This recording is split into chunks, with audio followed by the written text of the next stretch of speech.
Wait, I gotta do my hair. All right, we're off and running. Thanks, Kara. Excellent. Was there anyone else who wants to jump in and introduce themselves before we get started? I'll go.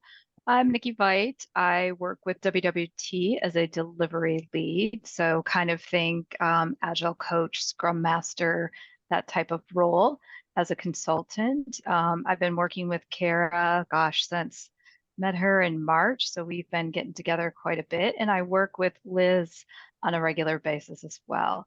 How I found out about this group was through Liz. And for this particular topic, I just love anything about getting teams engaged. So looking forward to having some fun with you all.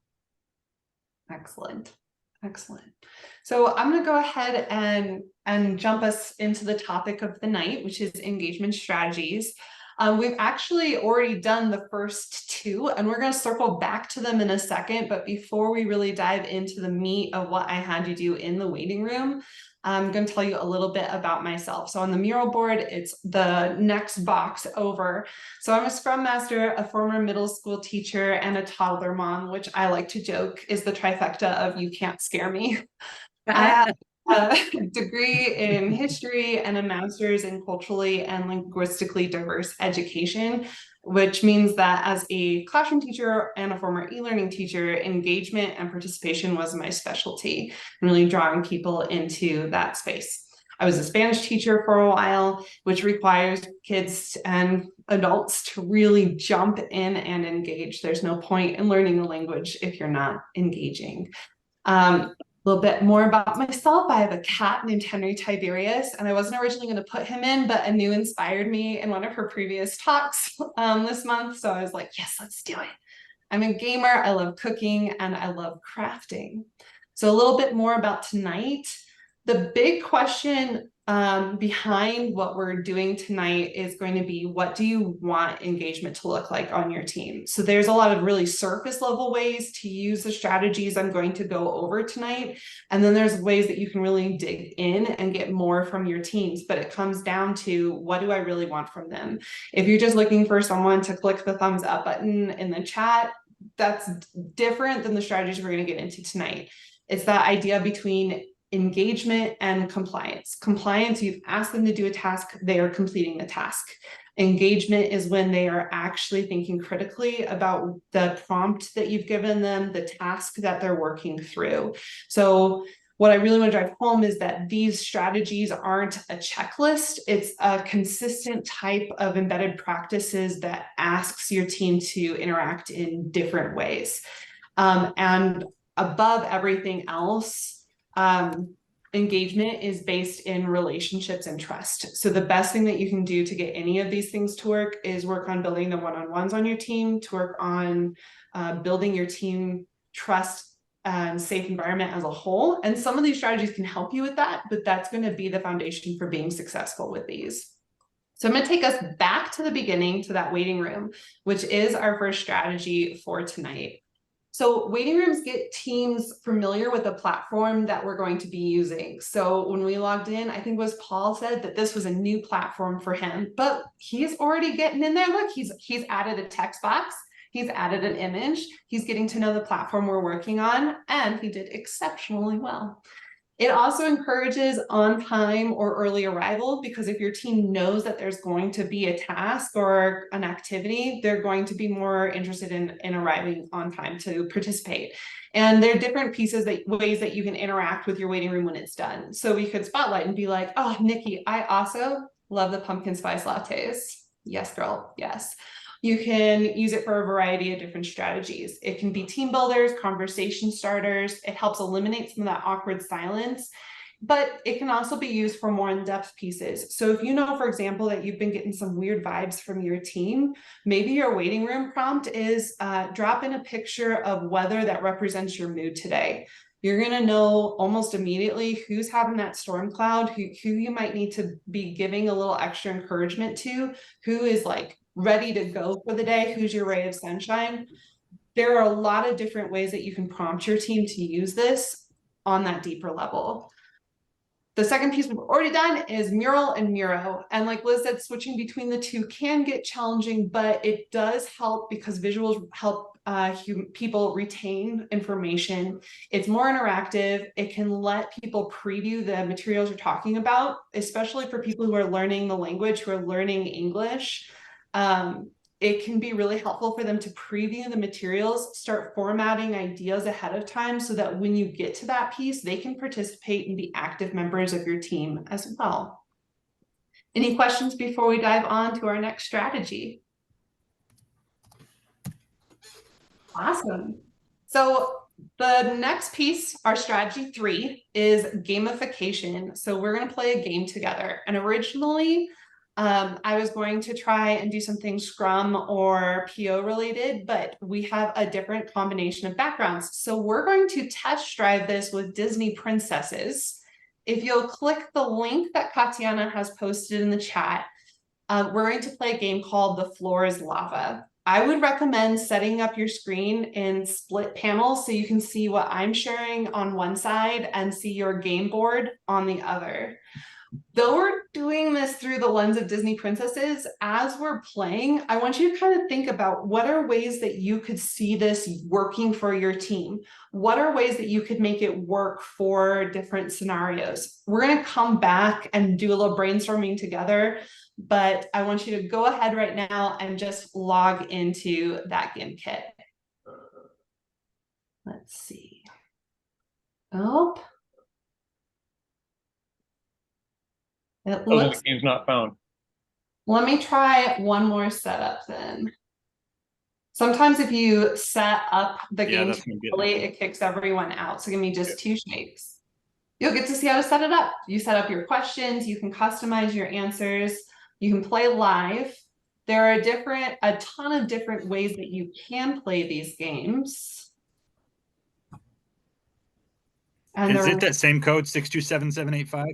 It's going to be a new code this time. It is 815835, and I'll post it in the chat. 815835. And thanks for sticking with us. If you set up too far in advance, it'll kick everyone out. So now I got a fresh game board.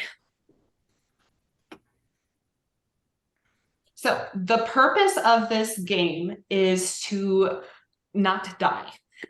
You as a team, as a collective, are going to be building a tower out of the lava. The lava is rising at a mostly consistent rate. You have to answer questions and you can choose to use the currency you earn to buy bricks, ladders, scaffolding to get yourself out of the lava.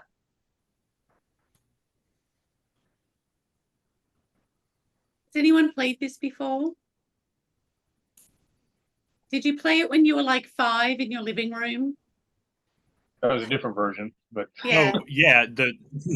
In real life, yes, but virtually, I'm Or maybe even lost. last week. Well, and what's cool about this platform is that it was actually built by 16-year-olds as a senior project or a junior year project for their high school, for a way to make it more fun for their teachers to lead classroom activities. It became so popular that now it is a full-fledged company. So you are actually supporting young entrepreneurs. Okay. All right, we're going to go ahead and get started. Is there anyone that needs more time before we jump in? All right, here we go. Normally there is loud music that goes with it, but we've muted the music for the sake of the Zoom. Honestly, I'm not quite sure what we're going to be doing. So in a second, it's going to And I have completely different screen. Oh, sorry, what's that, Slava? And I have completely different screen. Yes. No, it just takes a minute. Okay. Yep. Yeah. So my screen is going to have the tower with the lava. Your screen is going to have the questions. You answer the Disney princess questions to earn points and buy materials. And for those of us who are not Disney princess fans, you'll have to use your best guesses. Okay. Which princess has a pet tiger? Can somebody give me the code again? Sorry. All right, I gave us $1. What's that code again? 815 something? It's right on 815. your screen. 815-835. 835? Okay. Yes, it's right on your screen. If you look up under this timer. Search of the perfect fit. Maybe he doesn't have dual screen, so that could be the problem, Slava. Okay. Are we getting different questions? Or Yeah, are I we see something completely different on my screen, but okay. Of course. Yes, so the screens that you guys are seeing have randomized questions. So Liz's first one seems to have been about Princess Jasmine and her pet tiger, but Katiana might be answering a question about Princess Tiana from Princess and the Frog. I don't know my princesses. I'm sorry. I'm letting everyone down. Just know that there's no judgment here. Answering? Can we change the game a little? Can we do like a firearms instead of princesses? Next time, Slava, next time. Or we can mix them all in together. So you have a princess question and then a firearm next. Well, Just actually, really, that would be warrior princesses, huh? I mean, I couldn't say it better. As you're playing and you're seeing different kinds of question types show up, what I want you to be kind of thinking about is how could you use this on your team? What are questions that you could see adding if you were building your own question deck? You guys are actually doing very well. Sometimes I play this and people die within that first minute and a half. So you guys are doing well. Well, I already got 2 lucky guesses, so we'll see what else. See, you're rocking it. Yeah, I'm doing like way better than I thought.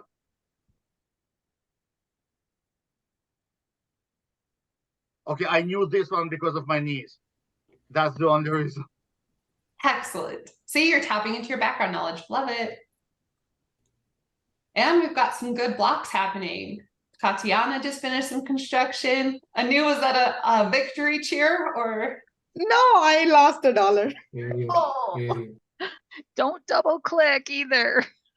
oh no. It's all good. All right. I think I can shop.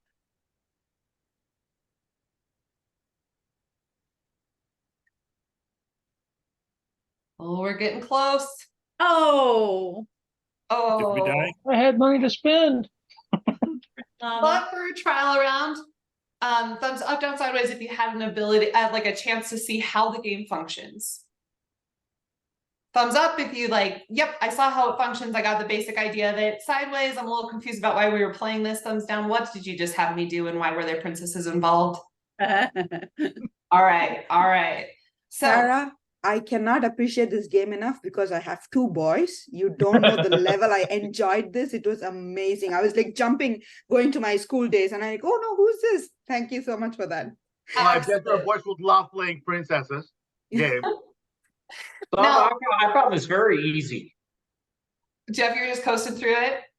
I have an 11-year-old daughter. You have a daughter, right? Oh, So, So- yeah, Jeff. So it's on your side, on your end. It's kind of like little cheating. now if I were perhaps a more devious facilitator, I would click view report, which on my end, I normally see off camera so that I'm not showing anyone's scores and we won't show them tonight. But on the facilitator end, one of the pieces that's really nice about this programming is no matter which game you play, if you hit view report, you can see the statistics for each player. You can also see trends, which questions were most missed, which questions were answered correctly. So if, for example, you're using this to review your working agreements, you can see which areas that you might actually need to go back and re-highlight. There might be some really big misconceptions around pieces that your team is maybe starting to struggle with. So it's got a data piece element, which as Scrum Masters, I think we can see some use there. I'm going to bring you back to our mural board so you can go out ahead and close out of the game. I'm going to put, let's say, a minute on the clock.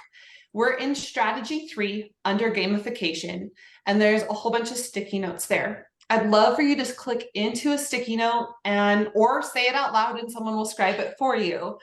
how could you see using the strategy for your team? What purpose or topic could you see using there? Team building. Definitely team building. One of the things I used to do when I was in the classroom was I would have kids submit a question about themselves, and we would actually have a deck for our class. So let's say we're all a team, have a fact about Paul, a fact about Austin. And by the end, people are talking, they're teasing each other. They're like, "What? You don't like ice cream." You're going to see some real growth there. I also feel like this could be a really good icebreaker if you're going to have a long session to get everybody involved.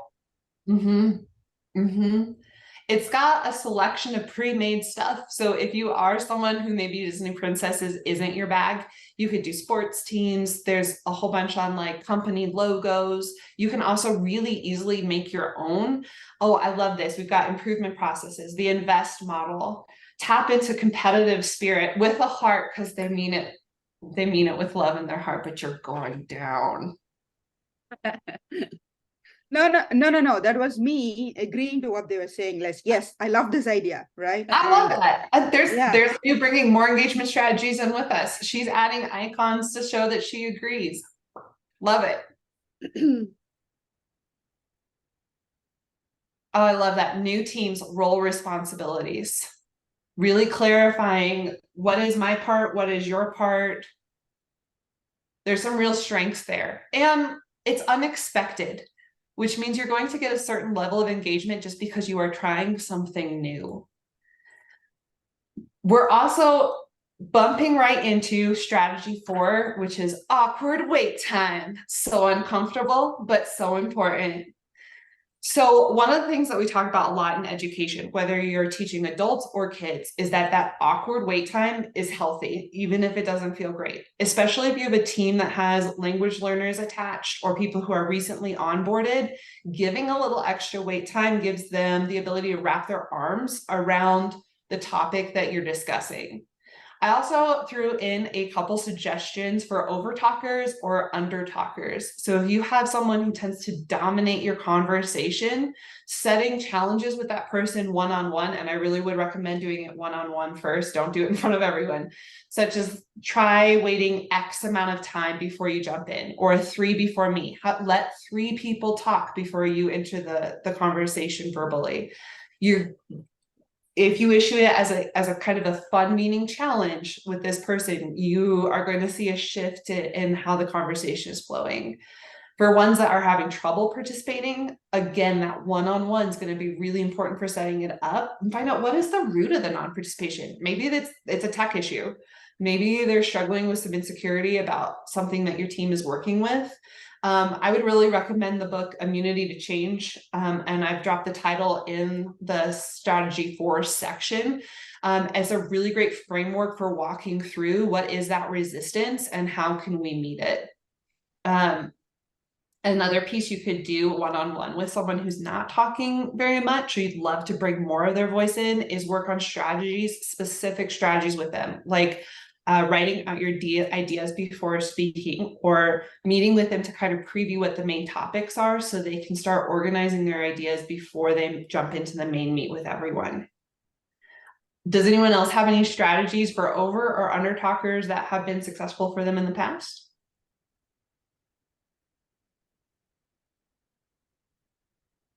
So one of the things I do with the under talkers, usually I've found that the introverts will be that way, and setting certain meetings up with the mural boards help. And when it was in person, it was give everyone a chance to do the stickies first. And then like if you're doing a lean coffee or something like that, right? It gives those introverts a moment to think and reflect first before they have to talk. So just kind of giving that space for those people to think first and make it intentional, that we're not looking for people to talk right now. We want to give everybody a moment to think about it, write it down, and then share. I think that can help as well. Excellent. I really like that. I think, especially when you're encountering hesitancy, a little bit of preview so they know what to expect can go a long way. And thank you to whoever dropped the sticky note in underneath strategy 4. Someone has put the link to the Amazon book. Thank you to whoever that was. We're going to shift into strategy 5, which is a chat strategy. So this one is what I call emoji because blank. Oop, and if I can delete this, give me 2 seconds. Nope, it doesn't want to delete. Okay, so higher order thinking chat prompts can make teams intellectually engage with a topic, but still be fun. You don't have to ask them to write a small novel in the chat for them to actually start thinking a little more critically about the prompt. So we're going to go ahead and open your chat in Zoom. And your prompt is, what was your overall impression of GimKit? Your task is to respond with the formula emoji because blank. The rule is you cannot use the standard emoji array. So no thumbs up, down, or just plain smiley face or heart. Here are 2 examples. A bed because it felt comfortable, an alien because it felt strange. So your prompt in the chat, what was your overall impression of GimKit? If you're not as familiar with how to use the chat function or get to the weird emojis, if you follow the arrow right above strategy 5, there is a visual for how to get the extra emojis.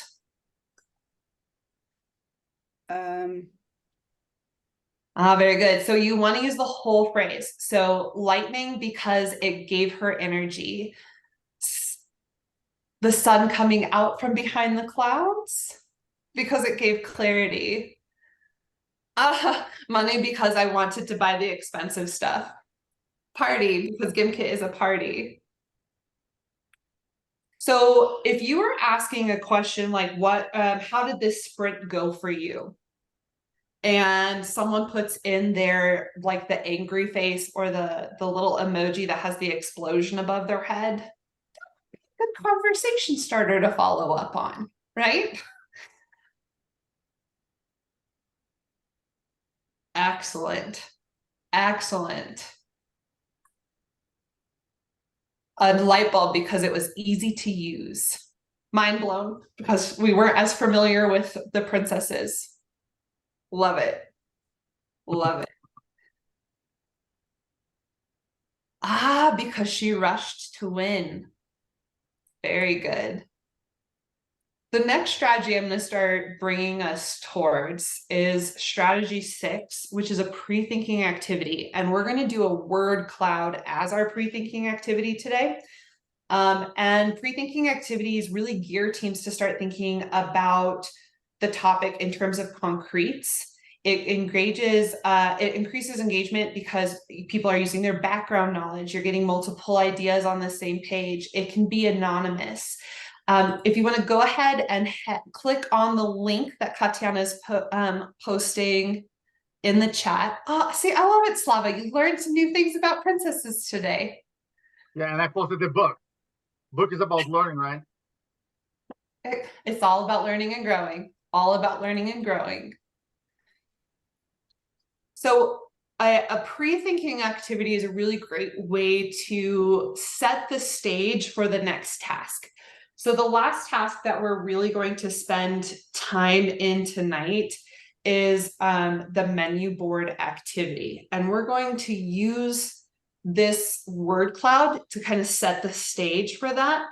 So when you're picking, you've got a lens to view the activity through. I love this. We've got amazing is really big. So if you can see the screen that I'm sharing, that's the facilitator end. The bigger the word, the more frequently it's being used. So right now, amazing is our most used word. But we also have some other ones in there like draining, okay. You want to find that middle ground. So we're seeing a lot of interactive. I love it. Fun. So esoteric. Who put esoteric in? Michael. I'm cheating and putting the same word in 12 times. Oh, see, I knew the data would be skewed somehow, Liz. I see you. I see you. So we've got a range. It looks like engagement's working really well on some teams, not as exciting as maybe other teams would have liked, which I'm hoping when we do breakout rooms helps bring some strengths to areas to people who are hoping to bring stuff up, and lets some of our members shine a little bit. So I'm going to go ahead and bring us to strategy 7, and I apologize because this is the I'm talking at you block, but they'll go pretty quick, I promise. Strategy 7 is timers. So we know that we need to time box items, but even inside of like a retrospective, how long do you let wait time go on? How long do we want to actually spend on this activity? And timers can be a great way to help that flow go. There are some tools that you can use. Mural actually has an embedded timer. So if you are someone that uses Mural, and I think Mural has one too on the regular, you can actually set it for whatever length of time and it'll go off in the meeting. Everyone who's in the board will also hear the timer. But there's ways you can embed YouTube timers. There's Lean Coffee templates that have them built in. And I didn't know this until Katiana shared it with me, but you can actually embed a timer into a Zoom meeting.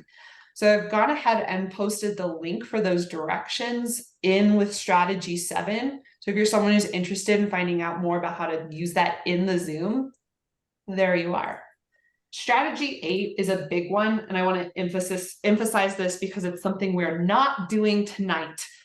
Strategy 8 is strategic variety. So we're doing a all-out engagement. I'm going to show you how to use these strategies, but in a normal meeting, in a normal ceremony, you might choose to only do maybe 1 or 2, 2 or 3. I would not suggest doing all of these in the same meeting. That's going to feel very overwhelming and it will be hard to time out. Teams thrive on variety, and a little bit of a shake up to structure can be fun, but you don't want to overwhelm your team. And strategy 9, just a quick one. I want to make sure that I'm putting out there. Diversity and inclusion, I think, is so important, especially with the collaborative work that we do. And posting your directions visually can really aid with that. It increases focus and makes clear expectations. It also really helps members who are developing English because they can read the prompt, process the requirements, and be able to participate. When you are talking about language acquisition, reading and writing happen so much faster than audio processing. This is the Spanish teacher coming out in me. But if you are working with, especially an international team, having posted directions is going to provide another layer of accessibility that will bring people to the table. It will help make sure that conversations are flowing and that everyone is involved. It also lets team members know what they're accountable for. Are there any questions on anything we've covered so far? Kara, I just wanted to add to that last point, which I think is so important now in our global environments, that Zoom, I don't know about other applications, but Zoom has an option. If you're setting up the Zoom, you can enable closed captioning. Yes. And I've been asked by some of our non-native English speakers to have that enabled. It really helps them. So it's easy, set it and forget it, and then people can turn it on as they want. Exactly. Well, Yeah, and for sure. I haven't thought about it in this context because I never had anybody not understanding what we were talking about. But yeah, so it's option in Teams as well. yeah. Well, and it can help too. We're all working, well, many of us are working from home, and there can be a lot of noise interference. So having that extra layer, whether someone's struggling with their internet connection, or there is a train going by, or I am honestly quite surprised you have not heard my toddler upstairs yet. It can add that extra layer. So the next piece that I'm going to bring us over to is kind of our last major activity for the day. And it is the menu boards section of the Miro. So menu boards is a strategy in and of itself. It gives autonomy. It's a great way of breaking up large sessions. Like if you're doing a big onboarding session, you know you have a lot of topics to cover. Setting it up as a menu board is going to let teammates still get the whole breadth of knowledge that you're trying to convey, but do it in a way that they can they can pick and choose. They can start with the one they're most excited about, or maybe raise your hand if you're one of those people that starts with the one that you're least excited about. I do. Get out of the way, get it done, and then I can spend the rest of the time on a strategy that I'm more interested in. So menu boards in and of themselves are a great way to break up huge chunks of information. Liz, how are we doing on time? Yeah, we're great. You've still got a good 20 minutes. Actually more. Yeah. Excellent. Very good. I was worried that we wouldn't be able to really spend time in this one, so I'm very excited for that. So here's going to be our task. I would like you to explore the different engagement strategies through the lens that you posted about in our word cloud. So when I asked you, what's that single word that describes your team engagement experience? I want you to use that as a lens for previewing the items on the menu board. Our step one is a 5-minute individual preview. I want you to kind of click around, get some ideas, see what's sticking out to you. There are 8 topics: tracking the talking, polling and word clouds, waiting room prompts, Canva, which is a graphic design tool, GimKit, which is the game we played with Alava, breakout room strategies, lean virtual coffee templates, and chat prompts. So like the emoji because blank, but I've got, I think, 8 different ones in there.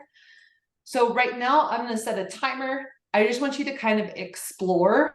And in a minute, I'm going to bring you back. We're going to do breakout rooms and then do a task. So right now you're not adding anything. You're just kind of clicking around. You're seeing how everything is laid out. You're getting an idea of which topics you might want to dive into in your groups.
We're about at our halfway point.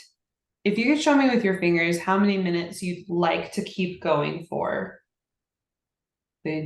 Show up a 1, a 0 if you're ready, and then we'll take the average. All right. We'll do about an extra minute.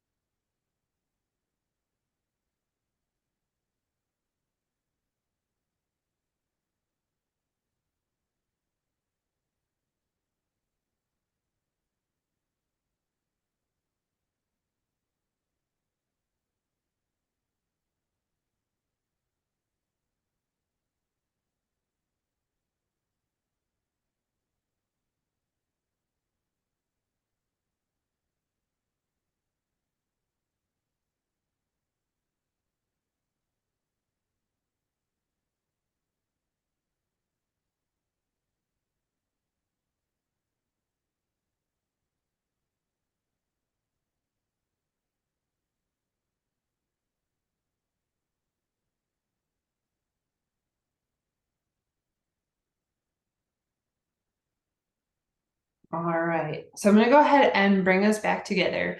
We're gonna split out into breakout rooms in just a minute, but if you had a chance to check out the breakout room strategies, you know that it's best if you can provide some written tasks ahead of time. So when you get into your breakout rooms, the directions are in step 2. Introductions, please share your names, the field you work in, and the last movie you saw in a theater. As a team, I want you to pick a strategy you'd like to explore a little more in depth. Make sure you check out the resource link for that strategy. And your task is to create sticky notes in the 4th quadrant with ideas for how you could implement that strategy on your team. So my example would be in that that polling and word clouds tool. I said you could use the word cloud to take a poll and see how the team is feeling to gauge burnout. So once you're in, you're going to add sticky notes, as many as you want per whatever topic. And then if you finish early, awesome, pick a new topic to explore. If you only get through one, that is also fine. I'm thinking we'll probably do about 8 minutes in the breakout rooms. How many people per room, Kara, would you like? Let's shoot for 3 to 4. We've got 1, 2, 3, 4, 5. We got 14, so. And Katiana and Kara, are you wanting to go to a breakout room? Sure. Everyone's in? All right. I've got 4 breakout rooms, 3 participants per room, and we're going to do 8 minutes. Yes, please. And I'll do a 15-second countdown. Sounds good. All right. I just lost my screen. Here we go. All right.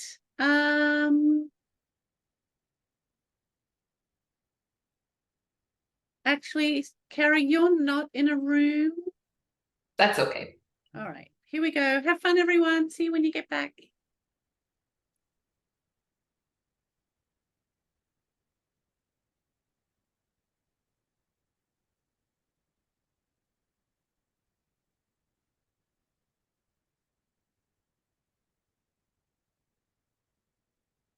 And Paul and Susan, you just need to find the join button. Do you see it?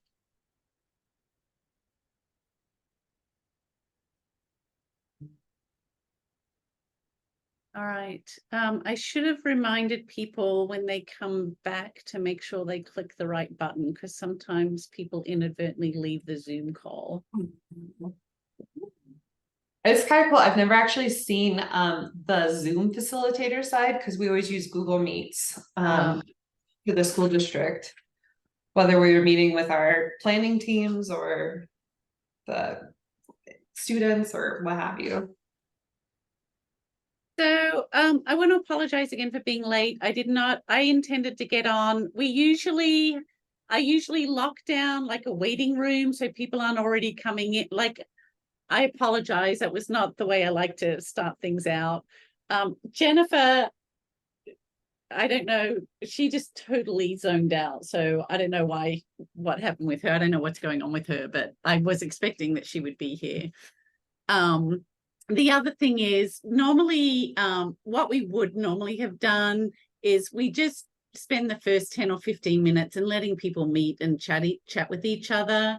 So I apologize for sort of like I kind of took some of what you had planned, and I'm sorry. I should have considered I think they dovetailed really well together, Liz. Because otherwise everyone's just like so focused on what they're doing on their screens that then they're not talking. So I actually think it worked out much better to have both a verbal element and then something that they could kind of work on. And I think it's going great. I just appreciate I think it's awesome. And it's so this is so much at a higher level than what we usually have. Like a level of effort that you put in and the thoughtfulness around the preparation is really great. So thank you for doing that. For sure. Well, and it was fun for me too, because I was like, oh, I could use some of this on my portfolio. Like, oh yeah. I find there are things that I just I use, reuse, adapt. Like none of this kind of thing is ever wasted. yeah, it's there's a lot of purpose here that I think you can adapt and move into different, things that you could work on. Did Nikki talk to you about the tool that we've been using called Session Lab? No, what is this? So I've got really kind of geeky around facilitation as its own skill. And there is a free version that you can sign up for and play around with. And it's a way to structure what you're going to do as a facilitator. So you just go to sessionlab.com, and once you're in there, you'll figure out what it's all about. But it's been a game changer for me in running workshops, like especially longer workshops when there's so many things to have to, manage. Anyway, just another tool for the toolbox, but so far I just love it. And Nikki and I've used it. She and I both kind of piloted it recently. Oh, good. I'm always excited to find out more about them. Find new strategies and stuff.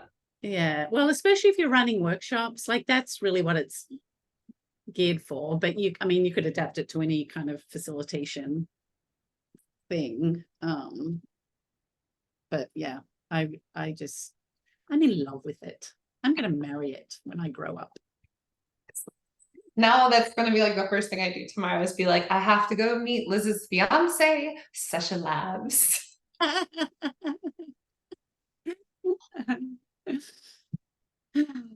hope your pupper is okay. It sounded like there was. It wasn't my dog. So I walk with pretty much every afternoon. At the end of the day, I walk with my neighbor, and it's just our routine. And then today we ran into her son, who also just moved into the neighborhood, and he has a new dog, and his dog is very sweet. It's a big dog. It's young. It's still kind of a puppy and a little boisterous. And so we just had this whole kind of interaction in the street that it just took a whole lot longer than I was expecting. I didn't give myself enough time to be fair, but yeah, it just was an interaction that it just delayed everything. So we were talking about because she's getting ready to take care of her son's dog when he goes out of town. She's going to do like a 1 overnight experiment, and I'm just like, good luck. Hey, you'll get there. You're like, yeah. We love our dogs, but it's like we have to be matched to the right dog. And my dog is very low key and easy going, and I'm used to that style, That's how our dog was. It's super mellow, but my sister's dog is like totally amped up about everything all the time. And so when they got together, our dog was like, hers is like, let's do all the things. Our dog was like, oh my God, what's happening? Make it stop. Well, and I think so then a quick question, because I get so mixed up with all the different time zones. What time do we finish tonight? You guys like to finish? We actually don't finish. We're scheduled to go until 7. Okay. Yeah, so we still have plenty of time. I feel obligated to leave some space at the end, because sometimes I'm just done and I'm ready to go, but people like to linger and chat and sort of hang out a little bit. So the usual thing is we don't typically start to like the presenter doesn't really kick off until 5:45. So we spend 10 or 15 minutes just gathering. Then we do an hour, and then we've got that 15-minute block at the end for like if it runs a little longer, and if people have questions or if they just want to hang out and chit chat. Gotcha. So yeah, that's the normal routine. Excellent. I was well, and then everything goes faster when you get a little nervous. So I was like, oh, we are going to finish way earlier than I thought we were going to. Poor Liz. Yeah, no, it's totally fine. Also, were you nervous? Yeah. I just mask it really well. Yeah, you do. Thank you. Yeah. It's funny how probably even more than 10, 15 years ago, I could never imagine myself doing this kind of thing. Like Oh, yeah. like speaking in front of people and doing this. Like I do a lot of workshops and presenting, and I'm so comfortable with it now. But I think, yeah, my younger self would have just been like, "You're doing what?" No. Once I get started, it's totally different. It's like, oh yeah, this is like teaching. This is fine. But that initial like login, you're like, oh, Yeah. hello everyone. Welcome back. Hello. Yeah, we didn't have enough time. We just got through our introductions. Oh no. Well, we You can needed to time box the intros. We did. I think that's what happens when you start with a movie, right? I can talk about it for hours, so I feel you. And you can tell which groups did not use the timer strategy. Well, is there anyone who would like more time in their groups? Well, it's kind of done now. Right. That was such true. During this was a whole new set, use the whole 8 minutes for movie talk with this new group. No, I found it was useful. Do you want us to share, or what? Maybe I'm jumping ahead of you. Yeah, actually, that would be great. If anyone wants to speak to their idea, this would be a great time. Yeah, so I was with Michael and Anu, I think it was. We were talking about the polling and word cloud tools, and I think what we, like our last topic, was just talking about a way of like a one-word answer of how are you feeling today, or how are things going, or something, and really any kind of communication or mode of sharing outside of the normal verbal how are you doing, because we have these normal answers of I'm doing fine, I'm doing okay, I'm doing whatever our norm is, and our brain just automatically goes to whatever that normal answer is. If we go to some kind of other mode of communication, it makes people think, like the storm clouds or sunny day or rain, like Kara was talking about, or a one-word answer of what's your emotion today, or it helps us break through some of that, the walls that we put up so often, and opens up a communication that will allow you to actually connect with people and solve problems. So That's excellent.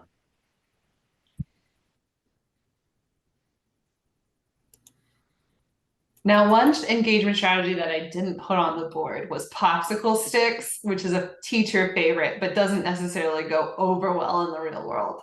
So I'm gonna let the awkward wait time sit in, but just know we can start popcorning.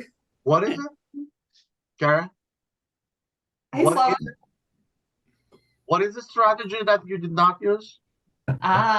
So it's popsicle sticks. You write everyone's name on a popsicle stick, and then when no one is talking, you pull out a popsicle stick and you're like, Anu, it's your turn. And she goes, oh my gosh. Oh, that's a good one. I like it. Put people on the spot. There used to be a Zoom plugin that would do that for you. It was kind of a if you remember the old roto spinner things, it would spin the box around all the different participants and then settle on somebody. Ding, you're now highlighted and your video is turned on. And I don't know if it's still out there, but That'd be a great thing for equal voice. it was great for like, $4, and my teams hated me for it, but it was worth it. So I'm actually going to post because this is the thing. While you guys talk about the next one, there's actually a website that does name picking like that, and it has different formats. And if your team agrees that that is a format that they would like to use, there's a whole bunch from like that random wheel, spin, picks on one. There's one that's like a little pot of gold and it pulls out someone's name on a coin. There's like a flashy one with people's names. So I'll post the link for that in the chat while you guys are talking, but this would be a great space for someone else to step in and share their thinking. Yeah, we had Scrum Master who in my organization who used that. I just did not find it particularly useful for my teams. How about, was there another strategy? There's a lot of post-it notes, for example, in the lean coffee section. Is there someone that wants to talk about something they wrote there?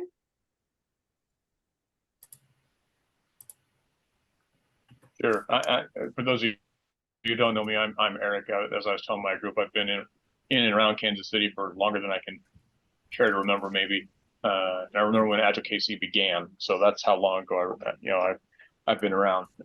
But the aha for me tonight was, I've taught lean coffee to so many different people. I've used it in so many different places. I just haven't used it at the office. Why? So that for me, it was kind of there's very little prep time. There's very little setup to the structure of a lean coffee meeting. And ours are so chaotic anyway. So I need to bring this in starting next week. Nice. Yeah, I love lean coffee. We use it for communities of practice. So we have a Kanban board and we actually let people in to add their topics in advance, and then we vote, and then we pick our topic for the community of practice, and it's been working really well. Excellent. Not that you asked me, but I did though. I did. This is open comment. I love. Oh, go for it. No, go ahead. I was just going to say, I love the idea of using chat prompts for either icebreakers or temperature checks. Another way to use some of those is they're really great ways to check for understanding. So I was working with a professor for UC Denver, and she was saying there are just sometimes where I have to get large chunks of information to the class or to the audience, and I just need to get through it. But using those same chat prompts, even in person, can help generate conversation. So if she stops after a topic and she says, I want you to create an 8-word sentence with your partner summarizing what we just did, she's checking for understanding. She can hear where the misconception might be. She can hear what part is ringing really loudly and she doesn't need to cover further. So there are ways to use all of these in person as well. All right. Well, with that, I'm going to ask, this is the hard question. Was there a strategy that you could not see working for your team?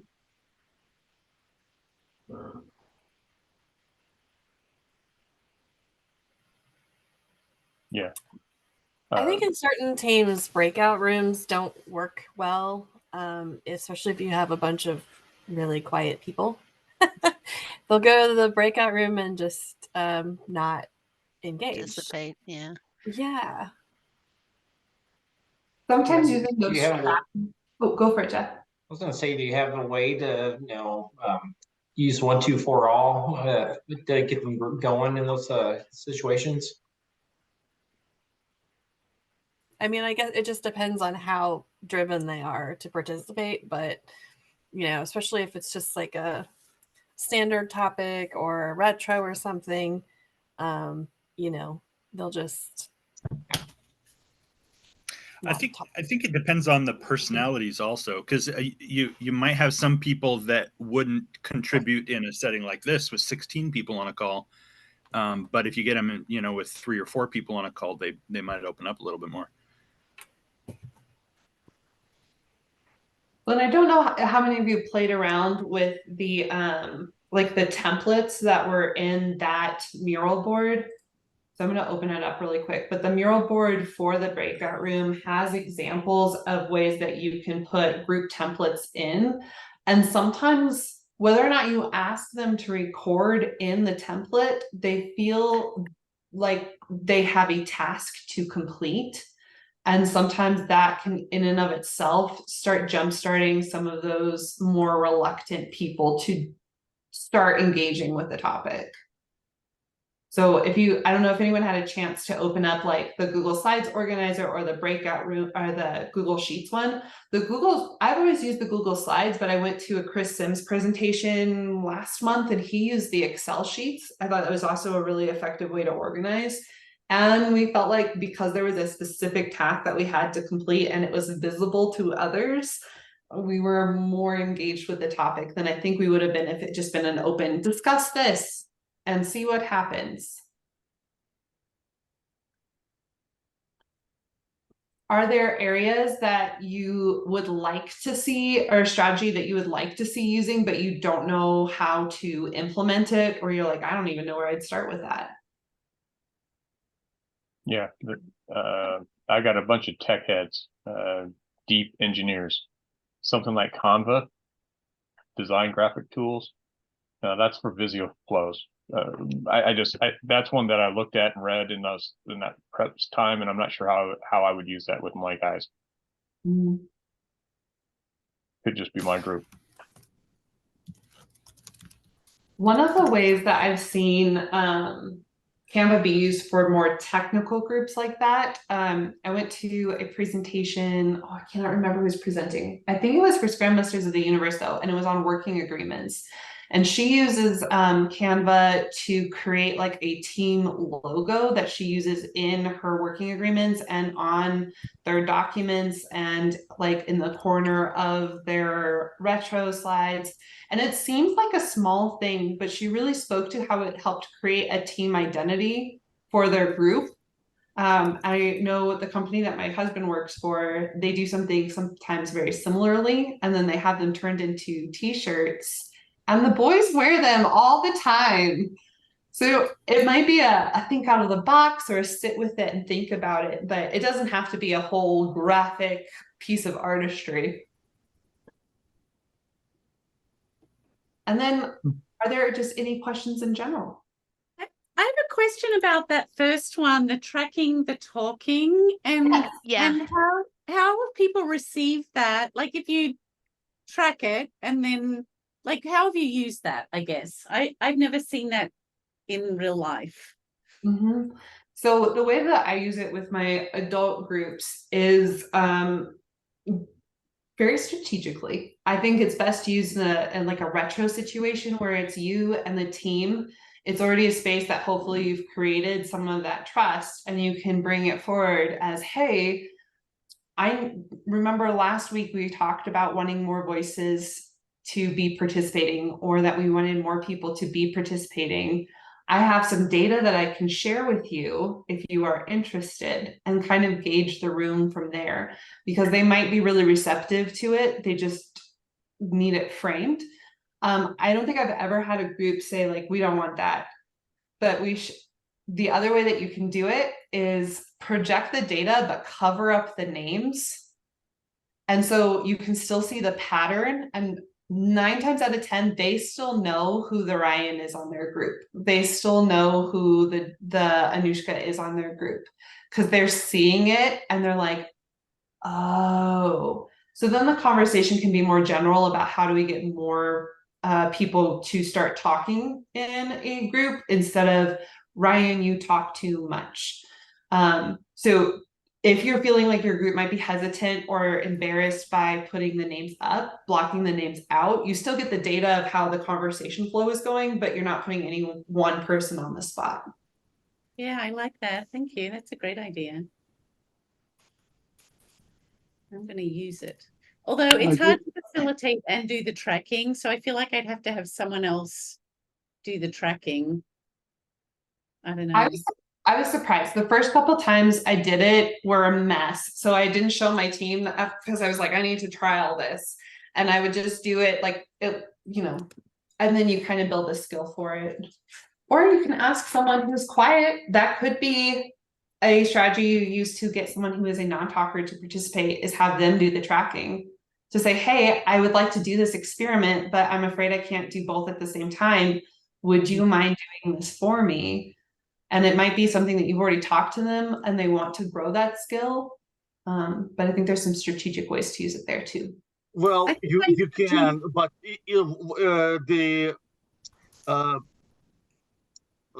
the reason I do not like it because it will help this person to stay silent, not to participate, and they will just do this technical work and will track it for you. And they will not provide their opinion, not participate in debate and discussion. I think that depends on how you follow up with that person. So if you ask them to do it and then take the data from them and don't have a follow-up conversation, I completely agree. However, if you set up a time to get the data from that person and ask like, hey, as you were tracking, were you noticing patterns? And that person might say, I don't talk a lot. And that might be a good entry point to having a conversation about why is that happening? And I think that really calls back to something from the beginning is that for these strategies to work, you have to have a relationship of trust with your teams. And the more intentional you are about building that, the more one, they're going to engage with enthusiasm on whatever level they are capable of, but more authentically as well. So it comes down to these can build relationships on your team, but you also want to make sure that you're gauging, is my team ready for a strategy like this? Or will this hurt some of the trust in our group? Maybe we're not ready for that strategy yet. And then Liz, I think you had an idea. Well, I was just going to say, now that Nikki's dropped off the call, I'm just going to have her do my tracking for me. Perfect. I think she'll be absolutely fine with that. And then Michael, it looked like you were going to say something there too. Yeah, the tracking bit I find interesting in terms of what you're trying to achieve there. If you're trying to increase visibility within the team, you might be focusing on the wrong thing. Because in terms of a Scrum Master's job, in my understanding, is to understand and track that yourself. Because really what you want to understand is how people are communicating, how they're interacting with each other, then making that bit visible, as opposed to, this is how much you talk and how much you don't talk. It's not that you're trying to actually make transparent the need and how they communicate. As you pointed out before, sometimes giving the questions up ahead, or sometimes changing a different style in the way they're working. So for me, it's not about how much time and how that they're doing that. More, it's a case of, well, what's stopping them and what do I need to understand around that bit? But I need to understand that in a safe way to get them to the point where you can build trust. Because you want them to communicate, so I understand that piece. So that was just my nervousness around this and making it visible, because then the focus might be on the wrong thing. Well, and that's a great point. Maybe this is a piece of internal data that you collect as the Scrum Master and use that to talk with other team members. I think it really speaks to how many ways there are to engage in a topic. And then coming back to that essential question is, what does engagement look for your team? What are you hoping to get out of them from using these strategies?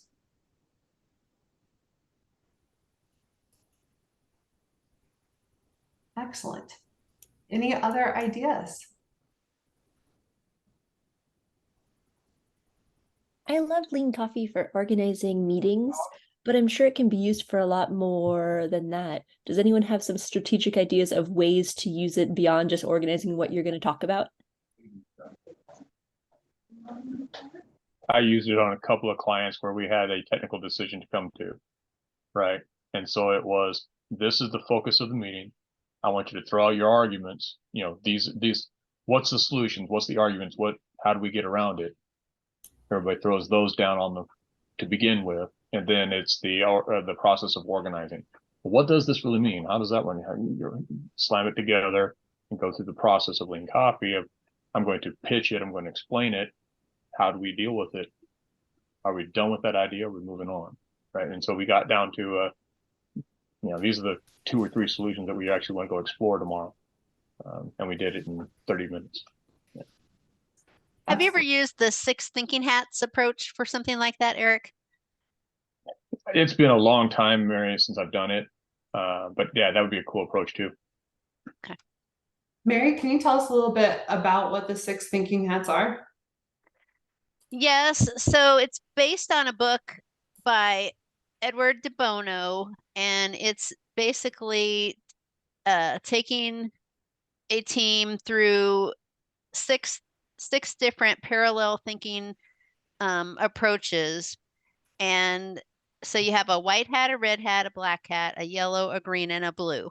And each one of those represents a different parallel way of thinking. So like the black hat, is criticize this idea. And the yellow hat is think about something constructive about it. And so it just steps you through. The red hat is just tell me what your emotion is right now when you think about this idea. And it's just a framework that is very simple to follow. And you have a facilitator.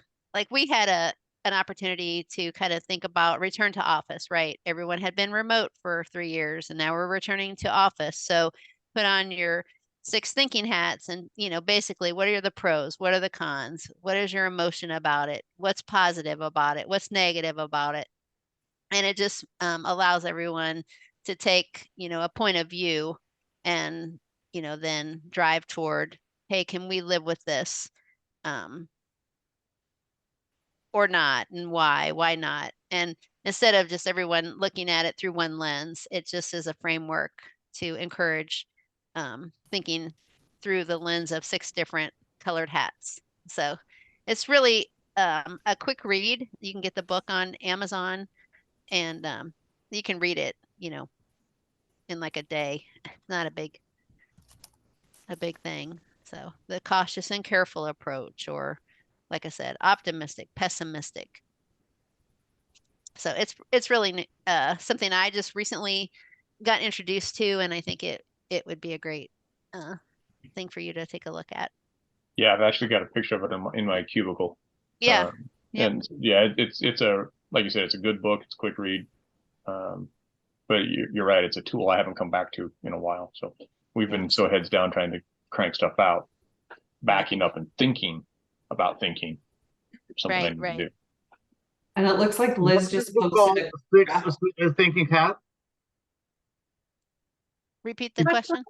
Is that the name of the book? 6 thinking hats. 6 thinking hats. Edward De Bono, Debono, international bestseller. Okay, thank you. Sure. Yeah, that's awesome. Well, and it really forces the group to then explore the full topic instead of just, like you said, those first couple points.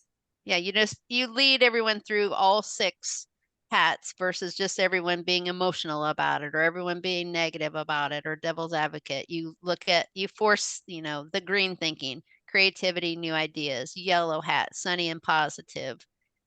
I think it's a good exercise in developing empathy. And which is also good for your team in general, I would say. Mm-hmm. Yeah. Yep. In terms of creating a safe space, but even in terms of building resiliency, one of the core pieces of resiliency is building empathy. So you're serving your team well in a variety of different ways there. Yeah, definitely. Excellent. So Mary, when you facilitate this, we're using 6 thinking hats. Are you asking your team, so now you're wearing white hat and this is your perspective, what are your thoughts? And now you're wearing yellow hat. Is that how you facilitate it? Yep, that's exactly it. Okay, thank you.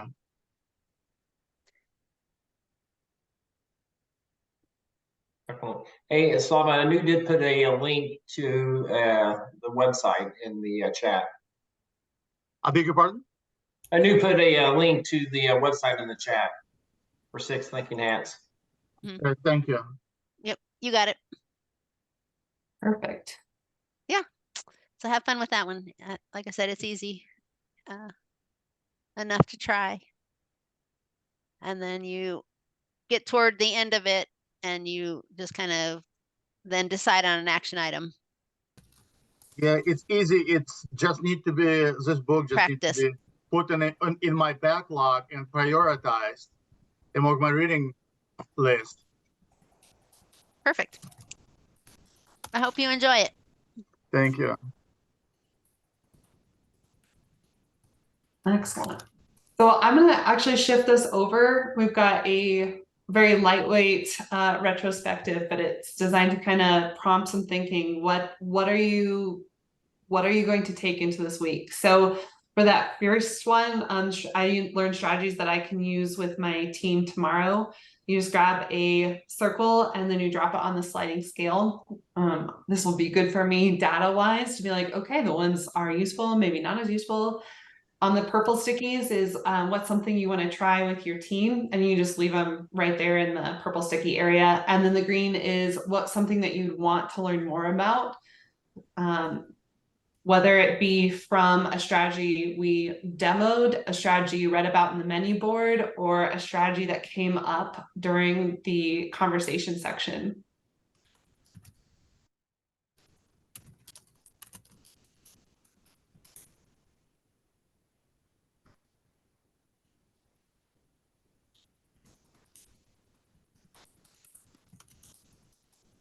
Kara, is GameKit, is it free or you need to have it to buy subscription? There's two levels. There's a free level that has a ton of games included, and then there's a subscription that has even more games. I think they're up to something like 16 games right now. And I can't remember which ones are on the free and which ones are on the subscription, but it has a free version. Okay, thank you. And is it useful enough, or this is just something to get your feet wet, so you will buy? No, it's a full the free version is fully functional. Okay, thank you. I know when I was a classroom teacher, I actually used the free version for a couple of years before I got my school to get the subscription. So it might be one where if you're seeing a lot of use and a lot of success with your teams, you could ask if that would be something that your company would sponsor a purchase for. But if I'm remembering correctly, the free version is pretty robust, and that way you can see if it's effective strategy for your team or something you want to pursue. Okay, thank you. And then the last piece, just kind of as you guys are filling pieces out, Katiana will post the link in the chat. There's also a clickable link right below the reflection, but there's a cheat sheet of the different strategies that we talked about today. They're kind of spread all over, so they're just synthesized in one place for you.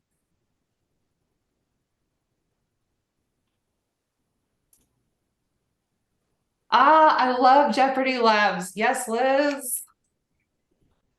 Do you want to talk a little bit about what Jeopardy Labs is? So we play and we do an Agile basics class, and then we have people go into teams, and then we play Jeopardy kind of as the final capstone event for it.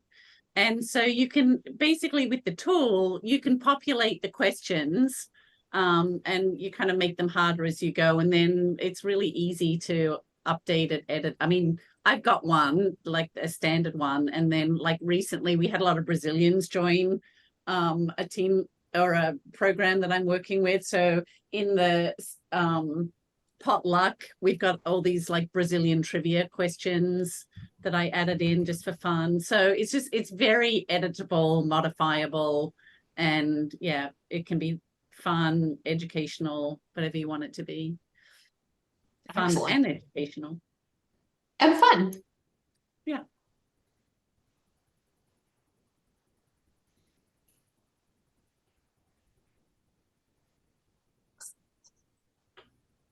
I'm going to hand well, first I'll ask if there's any other questions, ideas, strategies that work for you guys that we haven't brought up.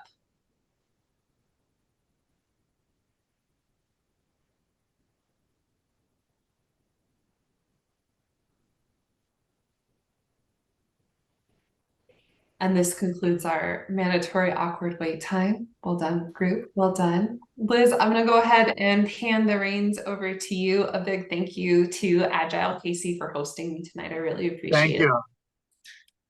Well, thank you, Cara. This has been a great, very robust, very full of content event tonight. So thank you for all of that, putting it together and walking us through. I really enjoyed it, and I've got some great takeaways. So thank you for that. Yeah. Me too. And thank you Thank you for everyone for coming. it's great to have some new faces here. So I hope you're willing to come back and see what else is around the corner. And again, for the people that keep coming back, thank you for that. And I hope to see you maybe in the neighborhood, maybe at the next one. We haven't quite got our arms around the October meeting. We were planning to have it in person, but it got a little disrupted. So we'll see if we can still pull that together, and we'll send out some information about that soon, hopefully. Oh, that makes me sad. I can't attend it. I'm here in North Carolina. But Come on, yay You for can make those it, who are dude. going to be there. Just like Kansas City. Yeah, I'm out in Denver, so I'm off. So alas, not able to go. Aw. It's interesting that we get a whole different group of people in person. The people that come in We person are do. people that turn up virtually. Yes, I was thinking like the last time we went to an in-person thing, I only recognized like one or two people Yeah. in person. I was like, Austin, I recognize you from online, and like Slava, and then like very few other folks. It's funny Yep. how many in-person people were completely different. Yeah, there's a very small intersection of people that attend both. So Well, funny. last time you guys had in person, I think I was in Cincinnati, so I wasn't able to attend. But In Cincinnati? yes, But all of our in-person are here locally, Slava. The Kansas City meetup group. well, now I am. Now I'm back in Kansas City, so Oh, you were in Cincinnati. Oh, I welcome see. home. I like it a bit better here. Well, I like our Agile Denver is starting meetups once a month again, and it's been fun to. It's been great that the online pieces are still there, because I get to talk to people I would never have gotten to meet otherwise. Like there, we have, I think John's in Australia. I think Michael is in Scotland. Hotline. Mm-hmm. I was like, I wanted to say Edinburgh, and then I was like, okay, it's a little too specific. And yeah, we have people from all different states, and these are all like brilliant minds that I wouldn't have access to. So I'm glad that the in-person stuff is starting up, but I'm also really glad that the online communities are still so super strong. Yeah, same. And Cara, feel free to reach out globally if you've got any queries, just one-on-one. Michael would do that as well. Mike and I bump into each other. Oh, yes, you do. He's a very good servant leader. He is. He's remarkable. Yeah. So we're available online anyway, one-on-one even. Excellent. Well, thank you. I appreciate that. Oh, yes, you are, Michael. Michael suddenly drops off the call. All right. Well, let's close out for tonight. Again, if you do want to connect with each other via LinkedIn or some other means, make sure you drop that information in the chat before we do close the meeting. Cara, I'll get the recording sent over to you once it's prepared. Maybe actually I'll wait till tomorrow and send that across in the morning. And that is okay. I saw John's post on the comment board about the recording, so I'll figure out a way to make that accessible. And thank you all for coming. This was a lot of fun to share with you guys, and it's a topic that I'm pretty passionate about. So I appreciate you coming. Yeah, thank you for sharing it with us. It was a great presentation. Thanks for sharing. I enjoyed it very much. Thank you. Awesome. Thank you. Thank you. Bye, everybody. See you next time. Good night. Night. Bye.